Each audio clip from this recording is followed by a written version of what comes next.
శివ పార్వతులేమో ఈ దంపతులనిపించాలి ప్రతి సంసారంలోనూ మా కథలే వినిపించాలి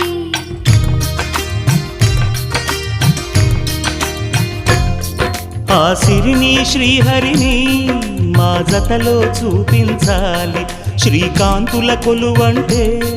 మా కాపురం అనిపించాలి మా ముంగిలిలోన పున్నమి పూల వెన్నెల విరియాలి మా చక్కని జంట చుక్కల తోట పరిపాలించాలి కలలో ఇలలో ఏ కన్నెకి ఇలాంటి పతి రాడనిపించే వరుణ్ణే వరముగా ఇవ్వండి కని విని ఎరుగని వేడుకతో వివాహం జరిపించాలి